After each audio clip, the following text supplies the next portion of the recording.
खबर बहुत अच्छी है, लेकिन हमारे लिए नहीं, हमारे पड़ोस से खबर आई है। देखिए, भारत चेंज हो गया। अगर नरेंद्र मोदी 400 सीटें लेके पावर में आ रहे हैं तो क्या ख्याल है वो आपका इंतजार कर रहे हैं कारोबार करने के लिए? वो जो हमसे एक दिन बाद में आज़ाद हुआ, मगर आज वो चांद तक जा पहुंचा है और हम जो हैं वो टामक टोहियाँ मारने में मसरूफ़ है। मैं बात कर रहा हूँ हमारे पड़ोसी मुल्क हिंदुस्तान की।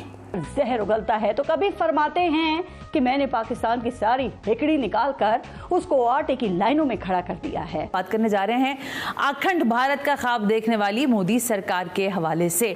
लोगों का कहना है कि नेहरू के बाद तीसरी मर्तबा वजीर आजम की कुर्सी पर नरेंद्र मोदी ही विराजमान होंगे। पाकिस्तानी फौज भी 1971 में यही कह रही थी। इन्होंने 16 दिसंबर को सरेंडर करा, 15 को ही कह रहे थे हम किसी से नहीं डरते।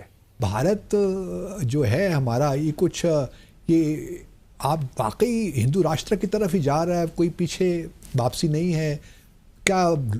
भारत के लोग भी यही चाहते हैं कि हिंदू राष्ट्र बन जाए। नमस्कार दोस्तों जय हिंद। दोस्तों, ज़्यादातर पाक मीडिया के एंकर्स का मानना है कि नरेंद्र मोदी जी वापस जीत कर आ सकते हैं।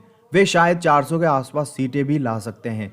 ऐसे में ज़्यादातर भारत विरोधी एंकर्स के चेहरे की हवाइयाँ उड़ी हुई है। कई भारत के खिलाफ उल्टे पुल्टे बयान भी कर रहे हैं और कई एंकर्स का मानना है कि अगर मोदी जी वापस आते हैं तो पाकिस्तान के लिए हालात बद से बदतर होते जाएंगे और वो हमें बिल्कुल बर्बाद करने के लिए कोई ना कोई चाल जरूर चलेंगे और हो सकता है वो हमारे अंदर भी आ घुसें। दोस्तों, देखते हैं यह वीडियो। डॉक्टर बालाकृष्णन का माहिरीन कहते हैं कि पाकिस्तान में हार्ट ट्रांसप्लांट की सहूलत का निज़ाम मौजूद नहीं। पाकिस्तानी डॉक्टर्स का कहना है हुकूमत भारत में इलाज के लिए तमाम पाबंदियां हटाए। और आर्मी चीफ कह रहे हैं मुल्क की तरक्की की राह में आए ना तो तुम्हारी मैया और बहनियां एक हो जाएगी। कौन सी आर्मी चीफ को कौन सी तरक्की नजर आ रही है? ये तो एक छोटी सी खबर है। अभी मैं आर्मी चीफ के लिए और भी खबरें निकाल के लाया हूं भाई। आज पूरे दिन से मैंने यही सब काम तो किया है। ये पढ़िए, इसे कहते हैं आर्मी चीफ साहब तरक्की। भारत में एप्पल के पहले बाज़ाब्ता रिटेल आउटलेट का इफ्तिताह हो गया। पाकिस्तान में एप्पल का ए भी कहीं है। 250 रुपए किलो वाले एप्पल की बात नहीं कर रहा मैं एप्पल की बात कर रहा हूं, एप्पल फोन की। वो टेक्नोलॉजी कंपनी जो पाकिस्तान की तरफ मुंह करके थूकती भी नहीं है। हमने एक दफ़ा टमाटर ब्राज़ील से लिए हैं। आप वर्ल्ड मैप पे ज़रा ब्राज़ील ढूंढ के दिखाएं। और मैं जहाँ पे रहता हूँ ना, मैं लाहौर में पैदा हूँ, मेरे घर से एग्जैक्ट 24 किलोमीटर इंडिया है, अमृतसर है। यानी कि मैं बाज़ वॉक, ईमानदारी की बात है, इस एज में मैं 12-13 किलोमीटर वॉक कर सकता हूँ। तो मैं सोच रहा हूँ अगर मैं मोटरसाइकिल से जाऊँ तो वो टमाटर वहाँ से अगर जाके मैं ले जाऊँ और ब्राज़ील से कितने का आएगा। तो मैं इंडिया का आपको थोड़ा सा डाटा देता हूँ कि इंडिया का, मैं अभी भी ट्रेड देख रहा था कि इंडिया $715 बिलियन, हमारा जो टोटल हम पाकिस्तान में जो चीज़ें दुनिया को बेचते हैं वो तकरीबन $30 अरब हैं। इंडिया का है $500 अरब। अच्छा, इंडिया पूरी दुनिया से 715 बिलियन डॉलर की चीज़ें खरीदता है। हमारी टोटल जीडीपी है ना, जितना हमारे पास पैसा है वो 300 अरब नहीं बनता। ऐसे तो मेरा पॉइंट है कि इतना बड़ा हाथी हमारे सामने बैठा है पैसे वाला, तो हमेशा पैसे की लड़ाई में तो फ़ायदा है कि अगर हम अपने अमीर हमसाये से ट्रेड करेंगे। मैं सिर्फ पैसे की बात कर रहा हूँ, इमोशन की बात नहीं कर रहा। तो अगर पाकिस्तान इंडिया से, वही बात, अगर हमने टमाटर लेने हैं, अद्वियात, पाकिस्तान में सारी अद्वियात आते हैं जर्मनी से आती हैं। केमिकल्स जो हैं जिनको आप सॉल्ट बोलते हैं अमेरिका से आते हैं, इंतहाई महंगे हैं। यहाँ से आप जाएँ टांगा कराएं, चिंची कराएं, जाके वहाँ से ले आएँ। तो आप वो सिर्फ कास्ट निकाल लेना जो जहाज़ों की है, जो लेबर है, जो इंश्योरेंस है। तो लॉजिकली पाकिस्तान के अंदर स्टेबिलिटी बड़ी ज़रूरी है। और हमारा सबसे बड़ा हमसाया जो है, सब जिसका साथ हम, नरेंद्र मोदी, राहुल गांधी के साथ बाकी सारी जमातों का इत्तेहाद, ऑपोजिशन, नरेंद्र मोदी, बीजेपी, जो आपको पता है अल मारूफ आरएसएस।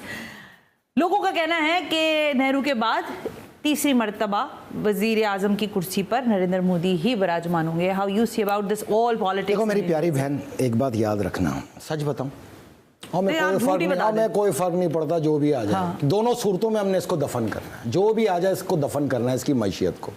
अब जो भी आएगा क्रेडिट उसी के में जाएगा। लेकिन आज मैं इंडिया के मुसलमानों से एक सवाल करना चाहता हूँ। 20 करोड़ वोटर हो आप। हाँ, 20 करोड़ वोटर हो, रजिस्टर्ड।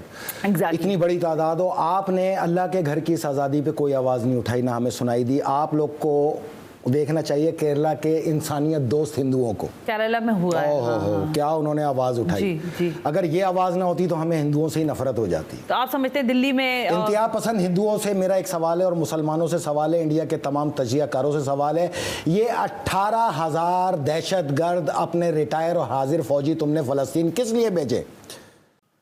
तो देखा दोस्तों आपने, बहुत से पाक मीडिया के एंकर भारत की बड़ाई कर रहे हैं और कई फैसल रजा अब्दी जैसे भारत के जो लोग हैं मुसलमान उनको भड़का रहे हैं कि बाहर निकलो, खुलकर मोदी के खिलाफ वोट करो और इसका तख्ता उलट करो। दोस्तों मोदी एक मात्र ऐसा प्रधानमंत्री है भारतीय इतिहास का जिसने पाकिस्तान की ना सिर्फ नाक रगड़वा दी भारत के सामने, बल्कि उसको जलील करवा दिया। और आज यह हालत है कि वो 1 किलो के आटे के लिए भी लाइन में लगा हुआ। ये बिल्कुल सही बात है। आज कितनी बड़ी शर्म की बात है पाकिस्तान के लिए कि उसके पास $1 बिलियन के लिए भी वो पूरी दुनिया भर में मांगा फिरता है कि कोई उसको $1 बिलियन दे दे तो उसका जो फॉरेन एक्सचेंज है वो बढ़ जाए और बाहर की कुछ चीज़ें वो इंपोर्ट कर पाए। दोस्तों अगर नरेंद्र मोदी जी को थोड़ा सा भी नुकसान होता है जो भारत में कई लोग करने की कोशिश कर रहे हैं तो ये देश के लिए एक बहुत बड़ी चोट साबित होगी।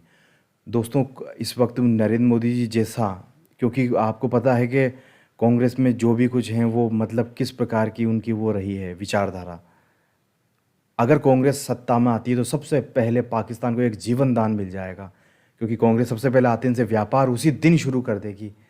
वापस से पाकिस्तान का फॉरेन एक्सचेंज भर जाएगा, वापस से उसको एक जीवन दान मिल जाएगा, वापस से उसकी इकोनॉमिक ठीक हो जाएगी और वापस से वो वही करेगा जो अब तक करता आया है।